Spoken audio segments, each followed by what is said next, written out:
So you might notice that we are not in grayscale today. I finished that illustration page, sketchbook page, with all of the faces. And then the next page that I did in my sketchbook, I was just kind of burnt out from doing grayscale, but I still wanted to sketch. So I did a whole page, or like a whole spread, with Ohuhu markers, and then with some like super cheap acrylic markers that I was given by a friend. And I basically just kind of went to town with color, and it turned out kind of terrible. But I had a lot of fun just sort of experimenting. There were a couple that I wasn't like super mad at, but in general, it was not my best work. But I just really am tired of grayscale for the moment. Which is not to say that I don't like grayscale, because I do. And I've learned a lot of like combinations that I really like, especially when I was doing that page of faces. I think that you can tell that there's a lot of options there that just blend together really nicely. It's just that I really need a break. But I don't want to take a break from drawing. I just want to take a break from grayscale. So we are here today to do that. And we're drawing some froggos. Some of these markers are going to be Ohuhu, and some of them are going to be Copic, because I do own quite a few Copics. Not like anywhere near as many Ohuhus, but I do have some, and I'm just going back and forth between based on like what colors I need. I still wanted to draw sort of not like spookiness stuff, but like spooky adjacent. So I am going to be doing these little froggos with like moss on them and mushrooms, and we're just, I should probably swatch that. That's way too dark. Good job. Good job. We're just gonna experiment today, I think, because I haven't been using colors for this whole month. And I'm just out of practice with it, I guess. I do think it's really important to do things like art challenges to challenge yourself and to push you to make new art and to try new things and to try new supplies.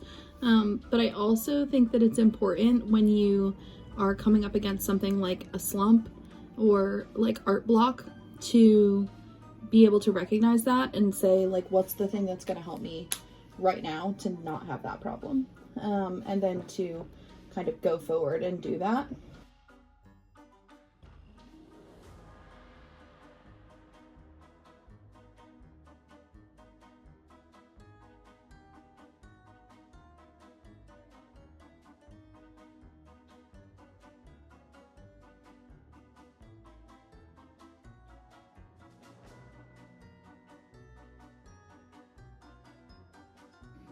I also feel like doing Inktober, or doing it the way that I have been doing it, which is like grayscale markers. Part of the reason that I did that was because I wanted to improve my like ability to use markers and like my comfort level with it, and I think I've done that. I feel much more comfortable using at least the grayscale markers. Now it's just a question of coming back to this in color and being able to find the right colors and sort of mix them, as it were, on the page, and blend them. But I feel like I've done what I set out to achieve. I'm still probably gonna do some more grayscale illustrations this month. I don't think I'm like over the phase, but I really needed to step back and do something else today. I really have been wanting to work in color, so I said I'm not going to torture myself and do something that I don't want to do. I want to draw froggos, and I want to draw them in color.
At the end of October, I am going on vacation, but I'm not going anywhere. I'm just staying home, which I am very much looking forward to.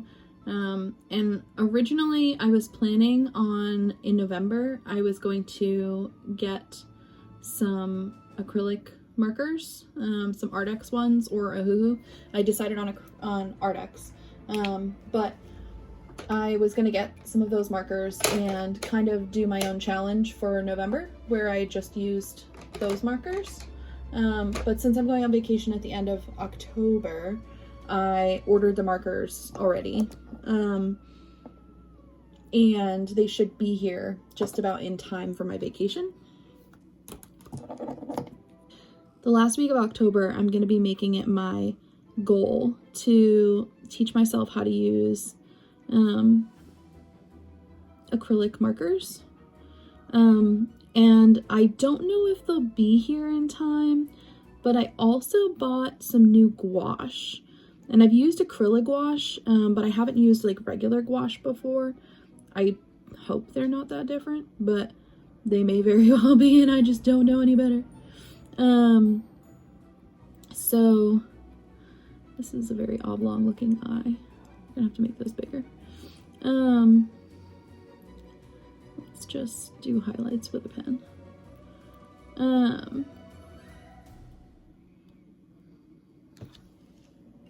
What a poor little guy. Where's the color? Basically, at the end of October, I am going to be making a bunch of videos with Artex acrylic markers and potentially some of the Himi jelly like gouache, which I have wanted for a very long time and finally decided to say like, well, I'm gonna get it. And hopefully that was a good decision. But I am gonna be making some very colorful art, hopefully. I saw a couple of people online who have used gouache underneath the art markers. I think in part so that they last longer and they don't like use as much of the ink as quickly, since you can't really replace individual acrylic markers. You have to buy like a whole new set. But also I think just for like color range, I did get like the 120 set from Artex, so I am not really worried about not having enough colors. But I also got a set of gouache that's like 112 colors or something like that. So between the two, I should have every color that I could possibly think of that I might ever possibly want.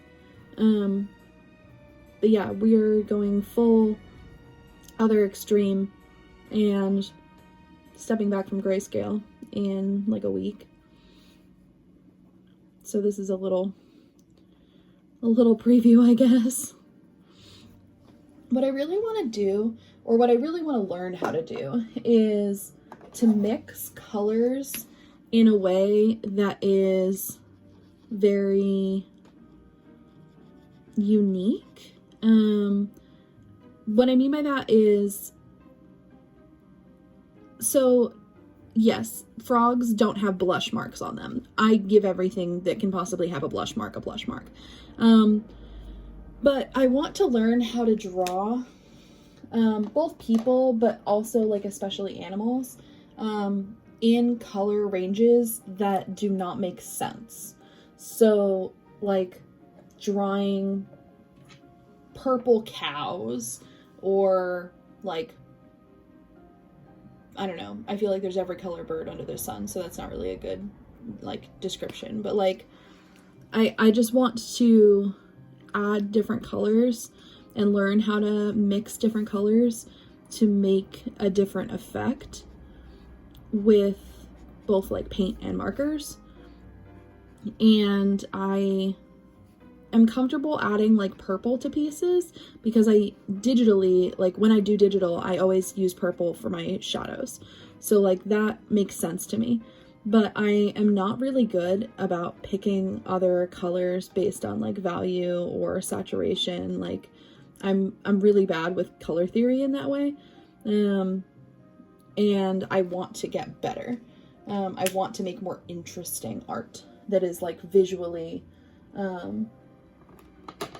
complex. And I don't really know where to start, and I don't really know who to study. I just have seen like a bunch of different artists online that I'm like, oh man, I really love how you're doing this. I don't know how to do this myself, but I want to. So I am just kind of experimenting with adding colors, like, in general. But we're gonna do a little bit of that today. Problem is that I really only like pastel colors and like mossy kind of colors. Like muted colors and pastels. I really dislike primaries. And yeah, I mean, I guess there's a case for them, but I don't like working with primaries. I think all of my markers are going to be out of order because I'm not putting them away properly. That's good. That's a good call.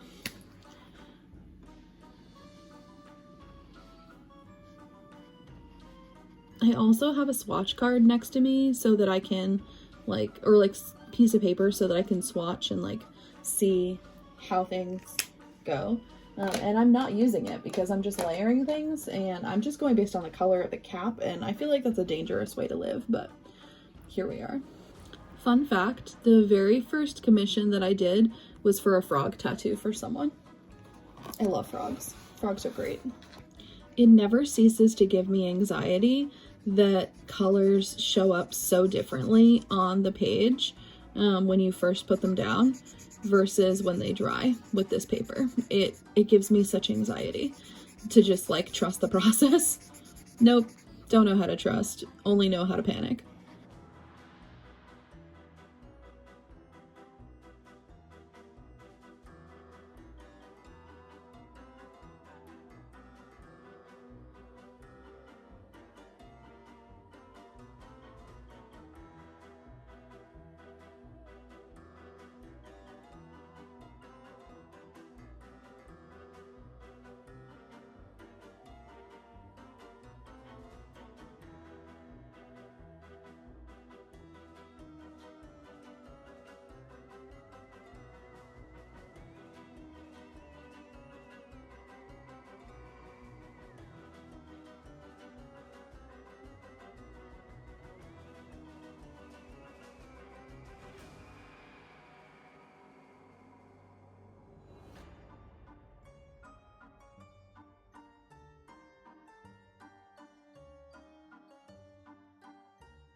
It's really interesting to do the accent colors with green instead of having that be the primary for a frog.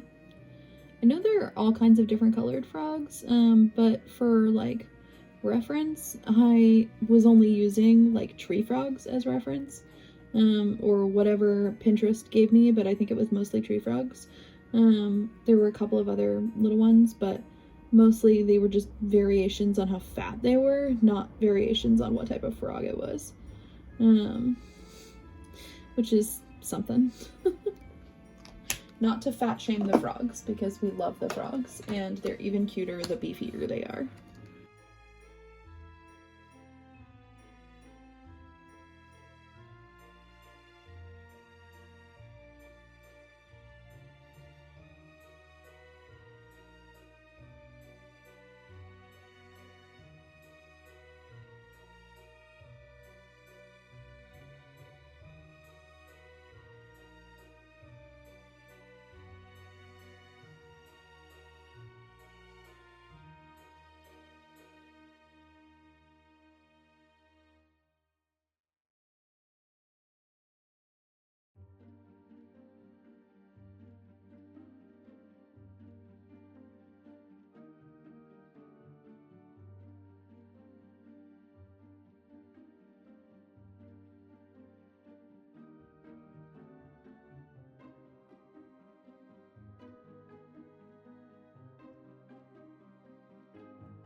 I always love that moment when your phone runs out of storage midway through filming a video and then you have to delete everything that you've done previously so that you have room to film the rest of the video.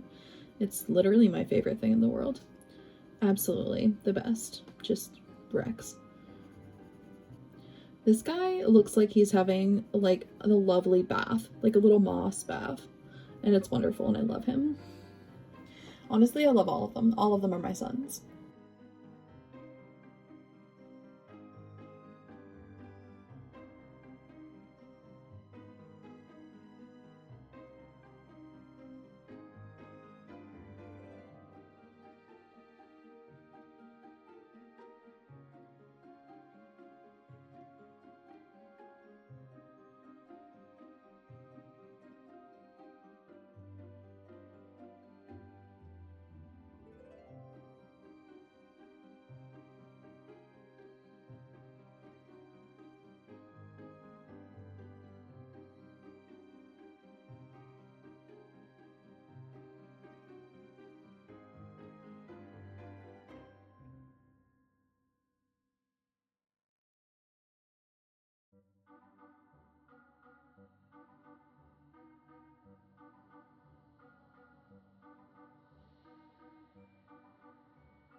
I really like doing the outline in these like colored leads.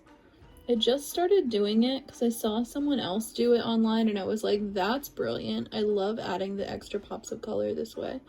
And I am really enjoying it. I also just prefer working in pencil rather than pen. So it is really nice to be able to add like a little bit of like line art. But with pencil. There's just something more calm about it, I think.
So, update from the future.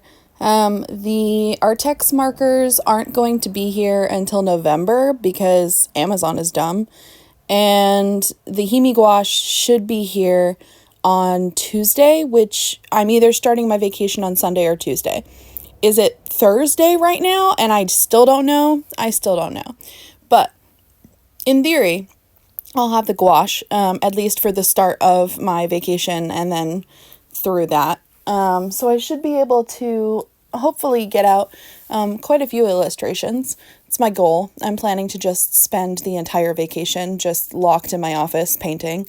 So yeah, that's what you can expect for the end of October. And then hopefully in November, we will have markers to play with. So we'll see how things go. Right now, I'm so obsessed with watching other people's Hemi gouache videos. I am just like dying to get my hands on them. It's physically making me ill to not have them right now. I'm being so dramatic, but like, I know that I'm being so dramatic. I am just, I can't wait. In any case, thank you for hanging out with me and for enjoying the frog content. There should always be more frog content in the world, and I'm sure that there will be more on my channel at some point because I love froggos. They're such little fat beans. Again, not to fat shame the frogs, but here we are. So yeah, I appreciate you being here with me, and I will see you in the next one. Bye.